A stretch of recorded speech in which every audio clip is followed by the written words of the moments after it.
जो ये पूरा का पूरा वर्णन है जीवन को लेकर, उसमें कुछ तो ऐसा स्पेशल है कि मेरे साथ पिछले साल भर में ऐसे लोग जुड़ते जा रहे हैं जो श्रीमद् भगवद गीता का अध्ययन करते हैं, उसका अनुसरण करने की कोशिश करते हैं। तो मैं क्योंकि गा के करती हूँ तो कोशिश करूंगी कि थोड़ा सा गा के ये 2 श्लोक पढ़ूं और फिर हम इस सफर की शुरुआत करेंगे। काका, आप करीब 10 साल के थे जब आपने पहली बार भगवद गीता से आपका परिचय हुआ, और एक श्लोक इनकी किताब में है शुरू में ही, in the right in the beginning, and that's how the book starts, and the shloka is सर्वधर्मान् परित्यज्य मामेकं शरणं व्रज अहं त्वा सर्वपापेभ्यो मोक्षयिष्यामि मा शुचः।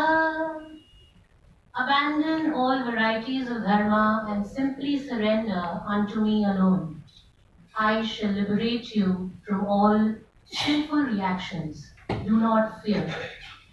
काका 10 साल की उम्र से और आज के इस पड़ाव में पिछले इतने दशकों से आपका जो साथ रहा है गीता से, उसके बारे में जरा आप यहाँ पे लोगों को अपना जो भी स्पिरिचुअल रिलेशनशिप है उसको शेयर करें। सबसे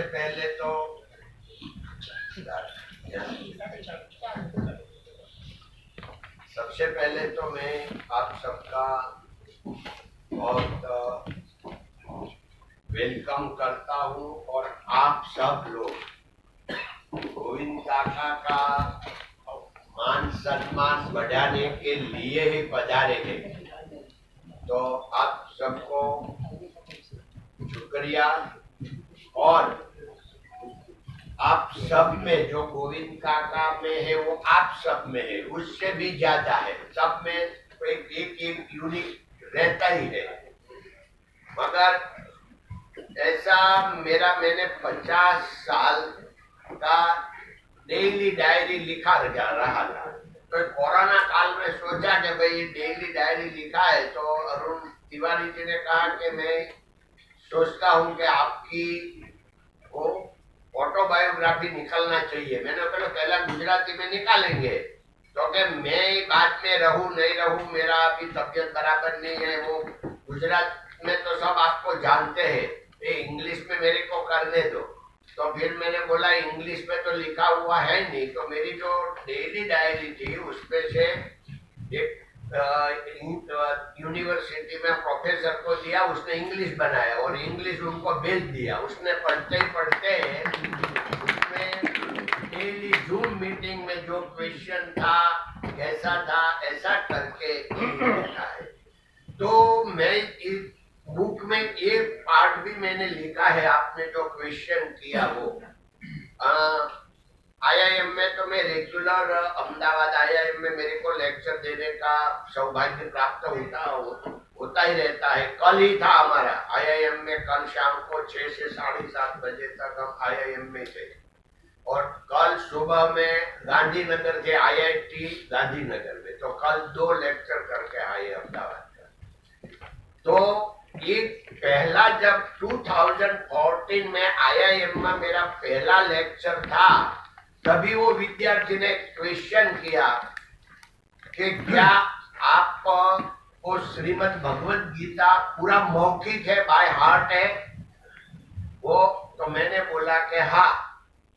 तो बोला कि हमारा दूसरा क्वेश्चन है, अगर हाँ है तो जो इंडस्ट्रियलिस्ट होता है उनको कभी गीता मौखिक नहीं होती है, और जिसको गीता मौखिक होती है वो कभी इंडस्ट्रियलिस्ट नहीं होती। तो ये दोनों कैसे हो गए आपको?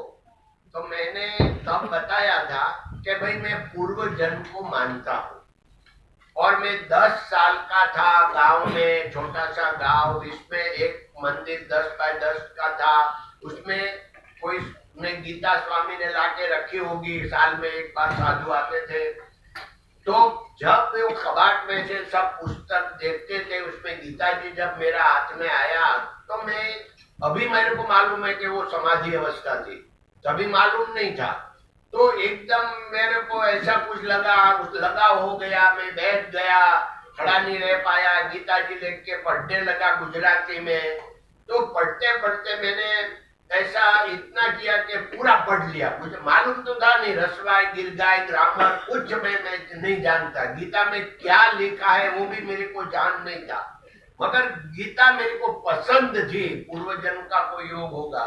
तो मैं पढ़ता गया, फिर लगा कि मैं पढ़ता तो मेरे को मौखिक करने का है, कि कोई गुरु नहीं, किसी ने बताया नहीं, डायरेक्ट गीता जी मेरे हाथ में आई और मैं उसको मौखिक करने लगा। और मेरी 16 साल की उम्र में पूरी गीता जी गुजराती में मेरे को बाय हार्ट।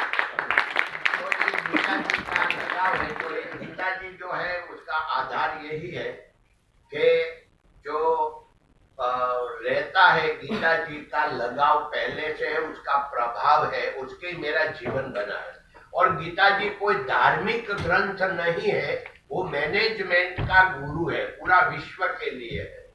तो अभी जो भाई कमलेश भाई ने बात बताया कि ये जो हरिप्रसाद जी को ये बुक हमारी पढ़ के ऐसा लगा अभी मैंने गीता छोड़ दी, मगर अब से मैं गीता पढ़ूंगा, उसका गीता के पर जो भाव प्रेम आ गया, उसका कारण यही है कि जो खुद पालन नहीं करे उसको बोलने का अधिकार नहीं है, ऐसे डोंगरे जी महाराज बोलते थे।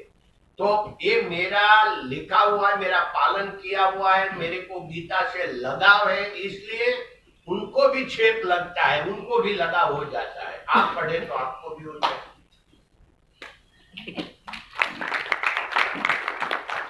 काका, इसी से एक सवाल जुड़ा है कि इतने दशकों में जो आप गीता जी का अध्ययन कर रहे हैं भगवद गीता का, और अपने ही नहीं, अपने मुझे लगता है ना सिर्फ परिवार पर जो ऑर्गेनाइजेशन आप रन करते हैं उसमें भी हर एक व्यक्ति जो है इस भाव को समझता है और इस भाव पर खुद अनुसरण करने की कोशिश करता है। मैं ये समझना चाह रही थी, और आपने ये बात खुद ही अभी बताई कि as an industrialist and as Shrimad Bhagavad Gita एक अपने आप में सिर्फ एक धार्मिक ग्रंथ नहीं है, परंतु एक मैनेजमेंट गुड है।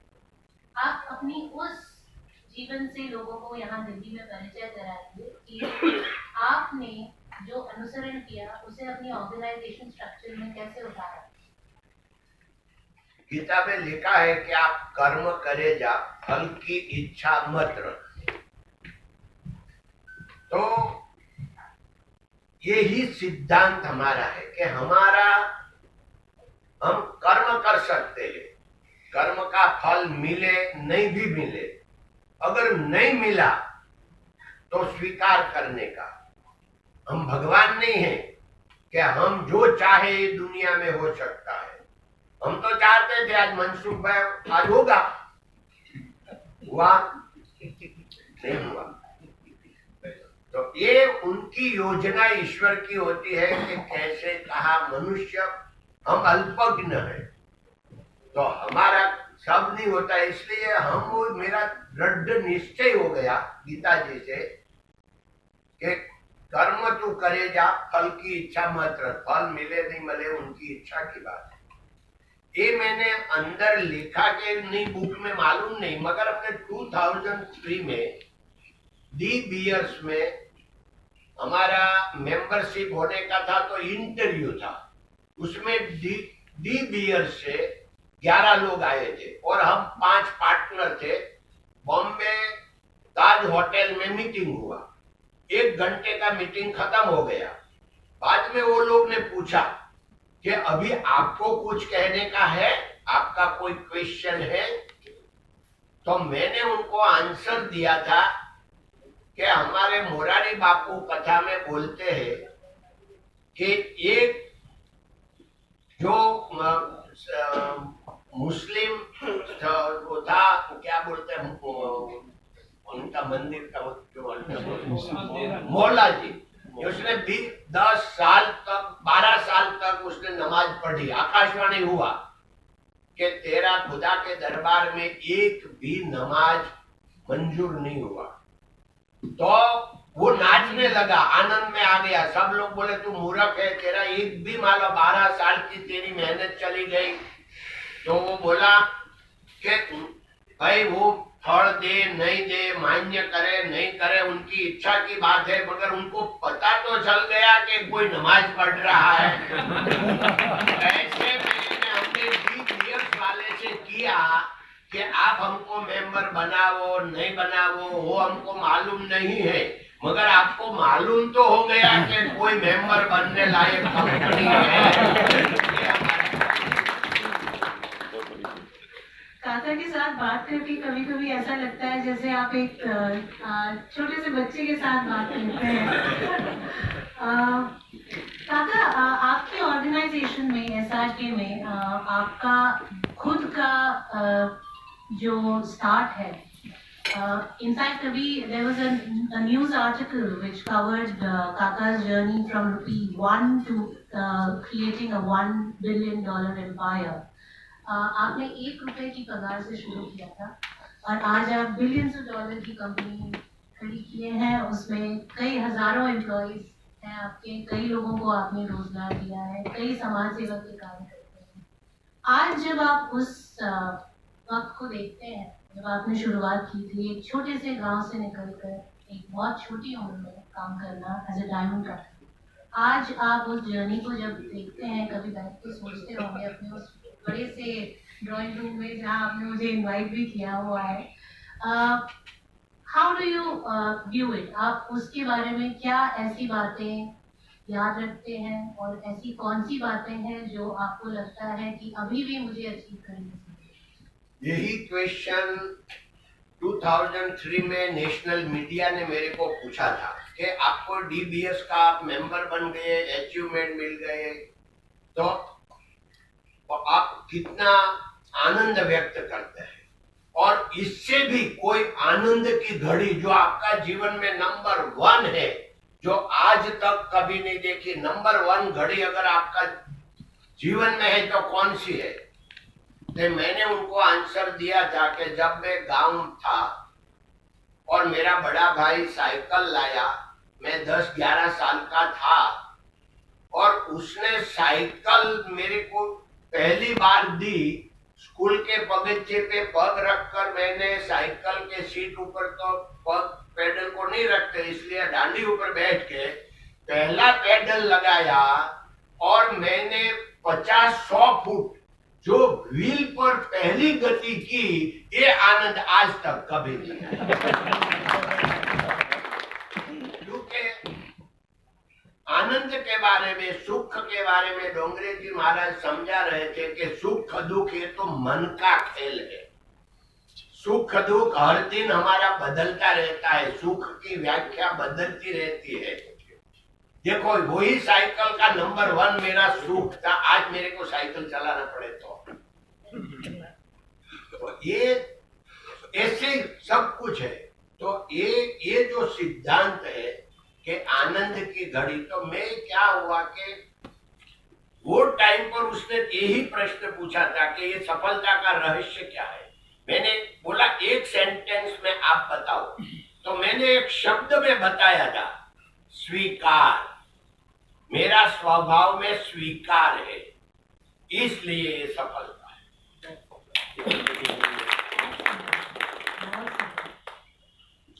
काका, थोड़ा आपकी व्यक्तिगत सफर से आप थोड़ा प्रोफेशनल सफर पर आते हैं, आपकी इंडस्ट्री के बारे में बात करते हैं।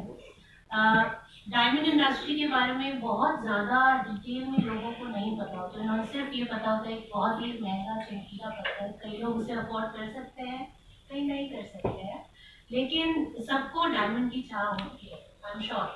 और यहाँ बैठे ऑडियंस में बहुत से लोग होंगे जो अपनी प्रेमी प्रेमिकाओं के लिए, वाइफ के लिए, हस्बैंड्स के लिए, अपने परिवार वालों के लिए डायमंड खरीदते होंगे, लेकिन उसके पीछे की इंडस्ट्री के बारे में बहुत कम लोग जानते हैं। इस बारे में आप थोड़ा सा अपनी तरफ से बताइए कि ऐसा क्यों है कि आज भी इसे बहुत डिसऑर्गेनाइज, अनऑर्गेनाइज सेक्टर के रूप में देखा जाता है, इसे एक ऑर्गेनाइज सेक्टर के रूप में नहीं देखा जाता। और आपके पर्सनल एफर्ट्स एसआरके की तरफ से क्या रहे हैं जो कि इसे धीरे धीरे जो है उस तरह की मान्यता उन्नीस कर रही है? नहीं, क्या होता है कि ये फैमिली बिजनेस है, विश्वास का बिजनेस है। तो ऐसे नहीं कि आप 100 आदमी हायर कर लिया, उसको काम सौंप दिया, उसने कर लिया।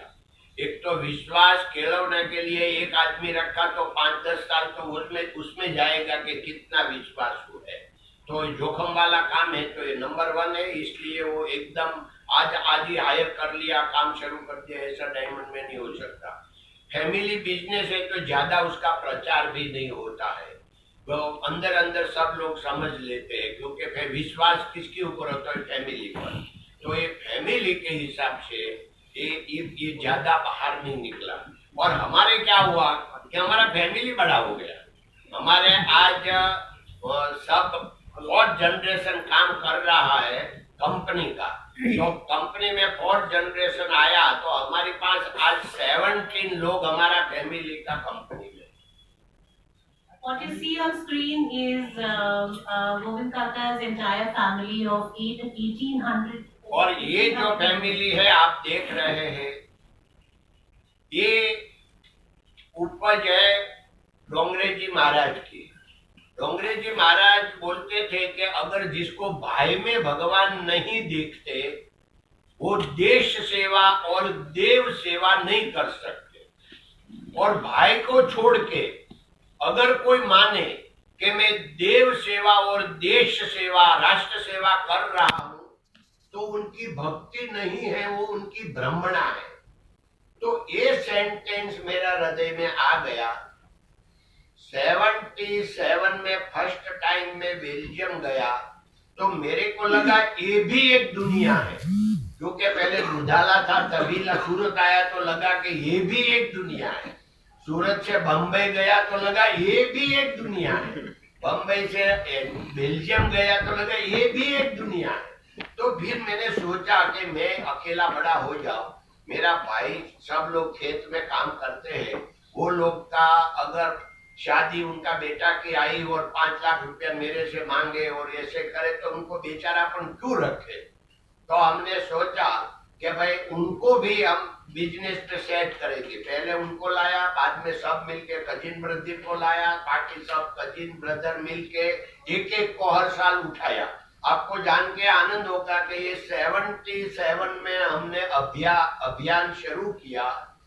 2000 में हम 17 cousin brother and 13 sister, cousin sister 30 हमारा फैमिली 2000 में खुद का बिजनेस, खुद का बंगला और खुद की कार, तीसरे चीज को बना के रख दिया। उनका फल है, सब लोग पॉजिटिव है, सब लोग साथ में रहते हैं।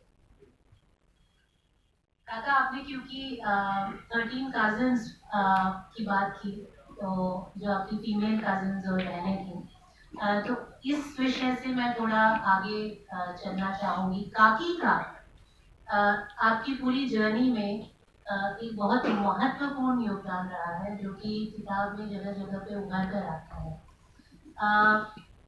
इस बारे में भी कुछ हमें बताएं कि काकी जो है आपके लिए किस तरह से इस पूरी जर्नी में। नहीं, बराबर। जीवन साथी जो होता है वो तो अपना जीवन का भी साथी होता है, तो पूरा साथ उनका साथ के बिना कुछ भी नहीं हो सकता। मगर मेरा वाइफ मेरा मैरिज हुआ तो उनको 16 साल की थी, मैं 20-21 साल का था, और वो अनपढ़ है, मैं 7 तक पढ़ा हूँ, but I have certificate only 6। तो हम दोनों ने कैसे एडजस्टमेंट इतना हो गया, तो आपको जान के आनंद हुआ कि हमारे 2 साल पहले हमारा 50 साल, हमारी लग्न का 50 साल हमारा किया वहाँ आके उदयपुर आके। तो ये बड़ा फंक्शन मनाया, उसमें मैंने बोला था कि आप सब लोग को, मेरा फैमिली मेंबर, मेरा सगा वाला, सबको आनंद होगा कि 50 साल में हम दोनों ने एक भी बार झगड़ा नहीं हुआ।